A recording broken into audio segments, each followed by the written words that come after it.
but I think it was worth it for that prior briefing. So, Ron Sharp is a member of the Rock Chapter PLA. He's got a long and distinguished career as a loadmaster on many platforms. He's here to tell us his story from Operation Delaware during the Vietnam War. So everyone welcome with a round of applause.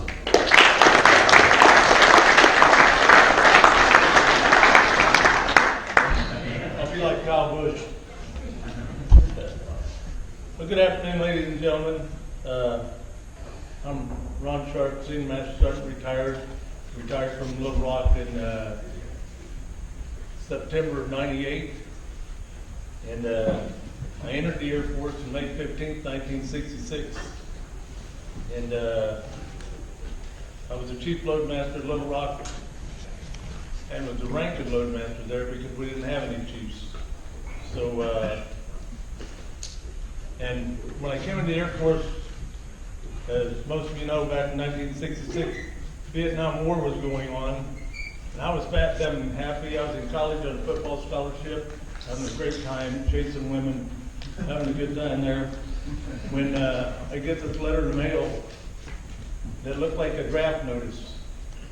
So, being afraid of going to the Army, I ran down to the Air Force recruiter, asked the Air Force recruiter to sign me up. He was willing to do so. I get back to school, start talking to some of the guys, and say, oh man, that's not a draft notice, that's just a registration paper. So the next day I run back to the recruiter and say, change my mind, man, I don't want in now. He said, well, you don't have to go in, but if you don't, you won't get in the Air Force anymore, and you will get drafted, and you will go in the Army. And I didn't want to go in the Army because what I was hearing about the people, what was happening over there. So I joined the Air Force. And as most of us, when we went in, we had to take a bunch of tests. And I guess I did pretty good on those tests because this full colonel called me into his office and he says, Airman, how would you like to go to the Air Force Academy? And I said, man, I'd love to, sir. He says, okay. He says, that's 1 year of prep school, 4 years at the academy, and 4 years active duty. I looked at him and I said, sir, there is no way I'm going to spend 9 years of my life in the Air Force. So I ended up spending 29 years, 9 months, and 25 days. But after basic training, as all of us, we had to go in and take our tests to see where we fit into the system somewhere. And they took the top 20 scorers out of all of us and said, how would you guys like to be loadmasters? And we kind of all looked around at each other and said, what's a loadmaster? And they told us, and so we all agreed. So after we got out of tech school, we went to Pope, did our air drop training, then we all got orders, and there was 20 of us in this class that went through tech school together. 5 got orders for MAC-10, 5 got for Okinawa, and 10 of us got orders for CCK at Taiwan. I got over to CCK in December 28th of 1966. I'm sorry, yeah, 66. And the rest of the guys showed up a little bit later. And when I showed up at squadron, there wasn't one NCO in the squadron. We had an AIC in charge. Had a 3-striper that was the ranking loadmaster. And he made staff. At this time, the commander could take and give away stripes. This guy made staff twice in 1 year, but he also lost it twice that same year. And so we still ended up with an airman in charge.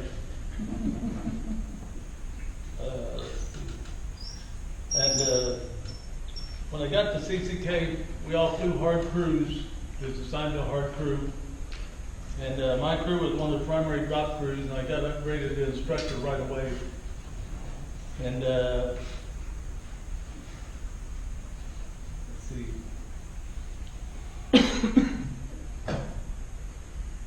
were just a bunch of 1 and 2 strikers, so I mean, we really didn't have a whole lot of leadership. It's just a bunch of kids out there playing, basically.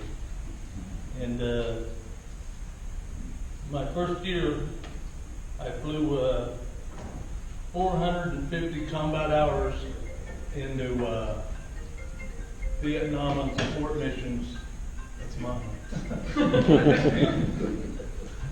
My wife's in the hospital, so hopefully it's nothing important. Yeah, she wants out.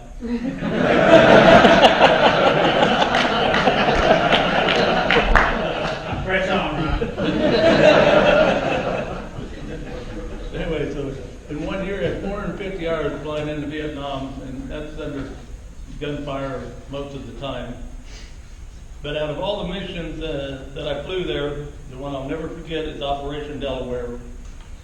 And the objective was to remove the NBA out of A Shaw Valley. They was using that as a supply depot for weapons, ammo, clothing, and everything. And the A Shaw Valley was a bypass to DMZ, and it bordered Laos. And there was 20,000 NBA Vietnamese in that area. And we tried using the air cab to resupply our people in that area while we were fighting them, and it didn't work, so they started bringing in 130s. And as one of the primary drop crews from CCK, we had 2 planes from Okinawa and 2 from Mactan. There's going to be a 5-ship formation flying in there, supplying these people.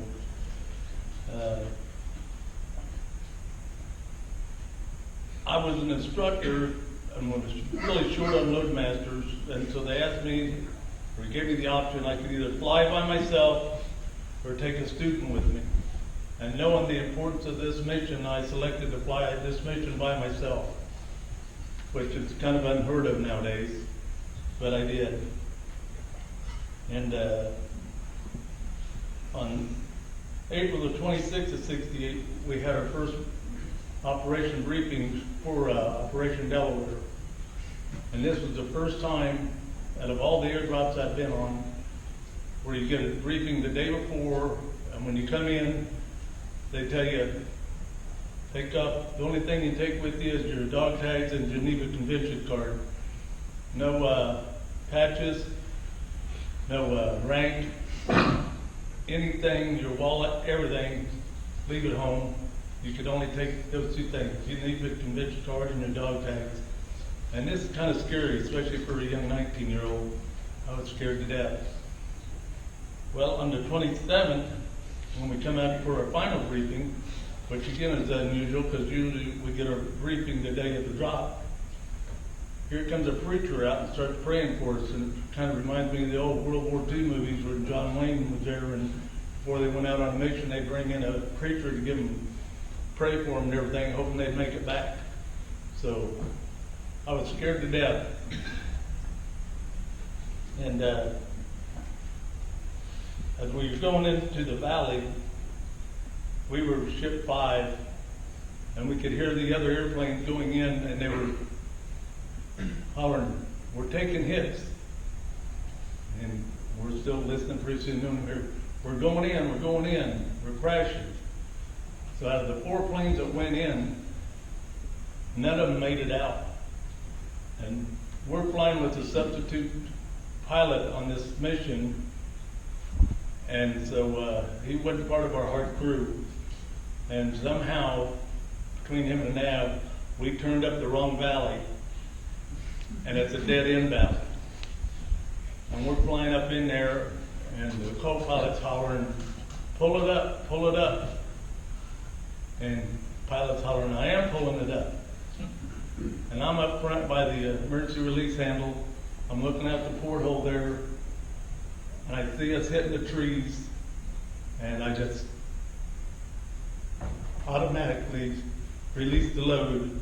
35,000 pounds of 105 shells go out the back, and they're pulling up as hard as they can.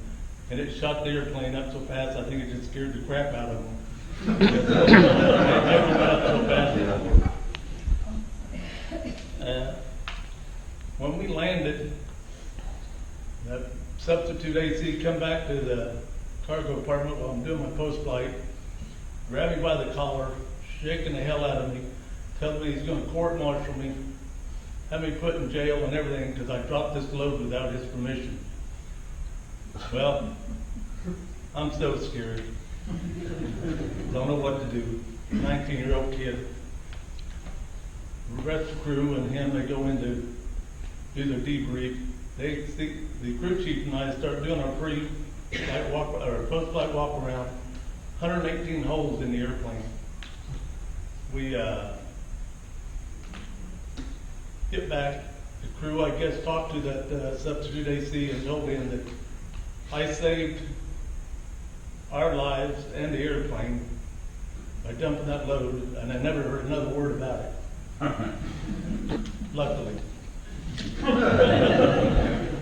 So I extended over at CCK 3 months longer than the other 9 guys that was over there with me because I was having fun and enjoying myself. And we finally got a master sergeant in, and he called me in his office and he says, Sergeant Sharp, he says, you've been here too long, you've been in 3 wrecks. He says, it's time for you to go home. I said, well, I want to stay. He said, no, you're leaving. So I got orders for Dover also with my 9 brothers from CCK. And I guess we'd been there about 2 months. And Chief Tapley, or Chief out of the squadron, called me into his office. And I said, oh God, what do I do now? We call him Shaky John Tapley. We go in there, he's reading the Air Force Times. He says, Sergeant Sharp, he says, you know you just received a Silver Star and a DSC? And I said, no. And I said, I had no idea what they were anyway. He kept reading on down through there, and he read down through, and all 10 of us from CCK got DFCs. But the happiest day of my life was when they closed down the base, had a flyover for the 10 of us, and 1 captain. They had a flyover, they had a parade and everything for all of us that got the DFCs, and this 1 captain who got an MSM.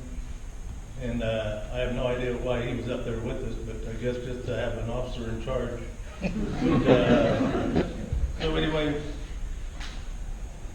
it's pretty unique. You don't see a parade and a flyover for 10 enlisted people very often in your life. And I'll never forget that the rest of my life. And then I had a line number for Staff Sergeant, and Chief Tapley called me back into his office again. And he said, Sergeant Sharp, he says, you got orders here for C5s. I've been picked to go to initial CAD on C5s. And he was saying that the 133s, when they were new and they were falling out of the sky, and half of them fell out of the sky, you know, out of the fleet. He says, you're a smart guy. He says, I'm going to give you an early out to go back to school. You get out of the Air Force and go back to school. So I did for a year, and I got married and found out I couldn't live on the salary I was making in school. So I came back in the Air Force. I held orders for the 75th Squadron out at Travis Air Force Base, and I was just tickled to death because that was a 141 Squadron, man. It's all right. That's great. They get out there, they just turned into the first C5 Squadron. So as I'm checking in, I asked the guy as I'm checking in from CBPO, it says, how long can I expect to be here? You know, because at that time people were moving around pretty rapidly, and he says, what's your AFSC? And I told him, he says, when you going to retire? And I said, uh-oh. Well, I got there in '69, and I left in '89 to go to Germany during Desert Storm, Desert Shield. So I spent my 20 years there at Travis on C5. But during that time, I went from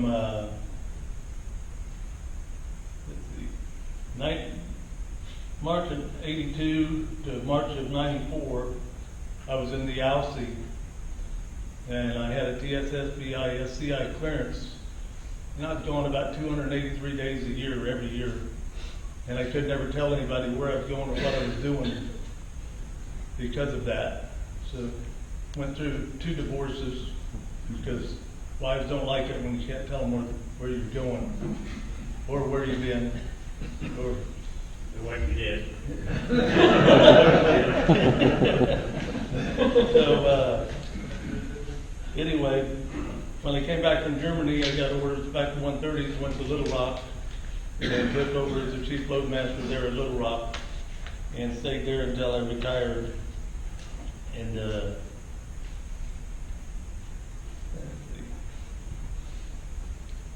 I was there 2 months, and I got the call from AMC.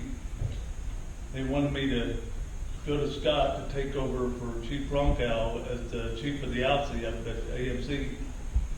And I'd only been there 2 months after coming back from Germany. I said, "Oh, no way." I says, I gotta be here 2 years. And I said, besides, it'll take a waiver from the Secretary of the Air Force for me to have to move up there to, for me to move. I'm sorry about the phone. I thought I had it turned off. And so I said, I'd take a waiver from the Secretary of the Air Force. And they said, "Don't worry about it. We've already got it." Well, I kind of blew it off. Didn't think anything of it. So I stayed there at Little Rock. And when I left Germany, I was #1 non-select for chief.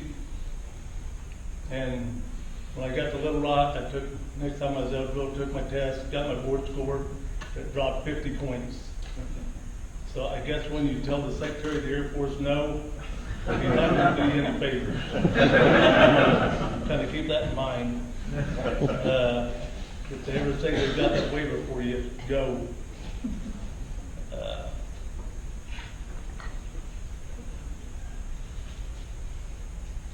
So anyway, they lost me in the system somewhere because I'm a senior master sergeant. I'm supposed to get out 26 years. I get a call from AMPC.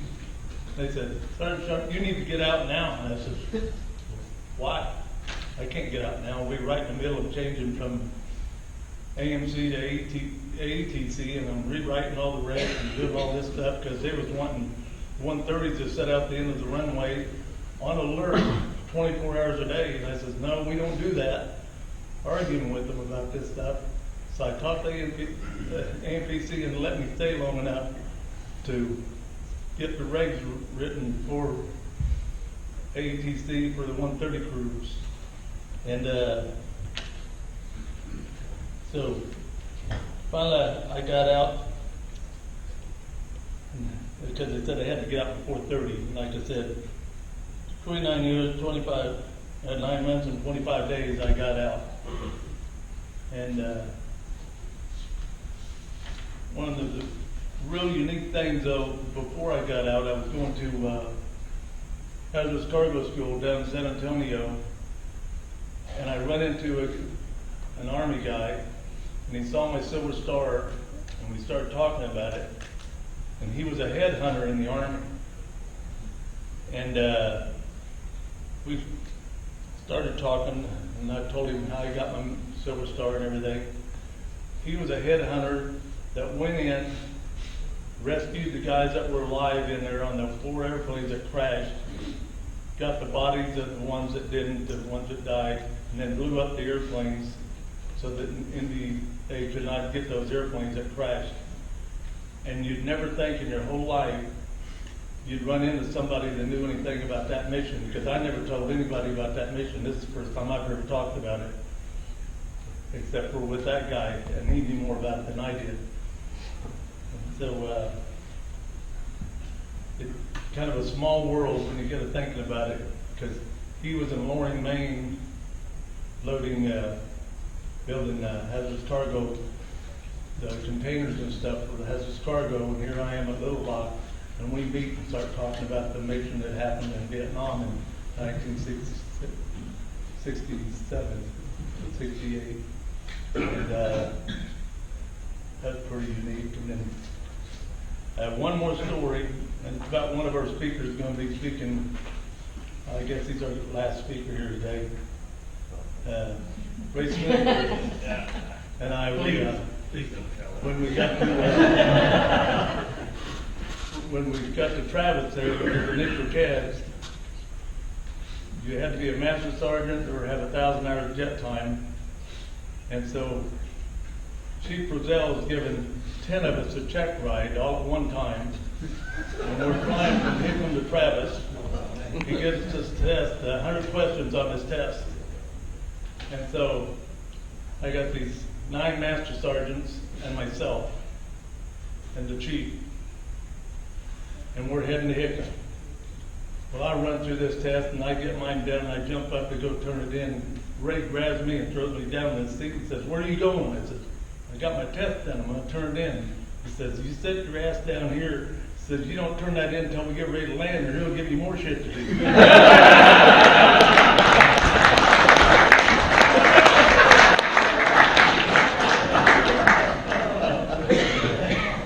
That's one lesson I learned the rest of my life.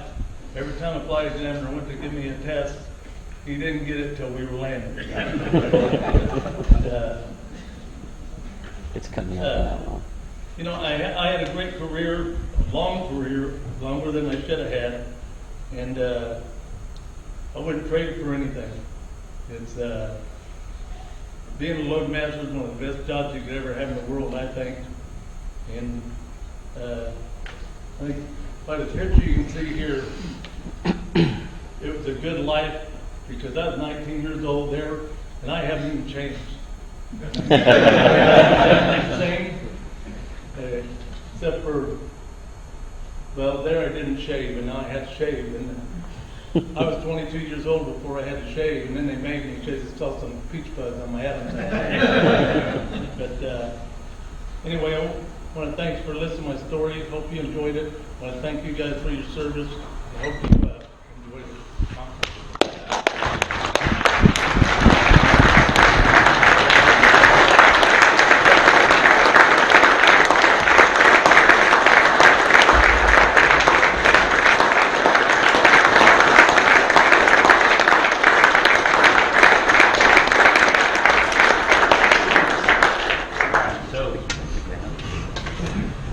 I'm all choked up. Thanks, Ron, for doing that. Excuse me for getting choked up. I asked Ron to, I don't know why I'm I asked Ron to do this about 3 months ago because I felt it was important to do a multitude of these heritage briefs. And we've got some really important stories to tell in this organization. So I know that was difficult for you. Thank you. All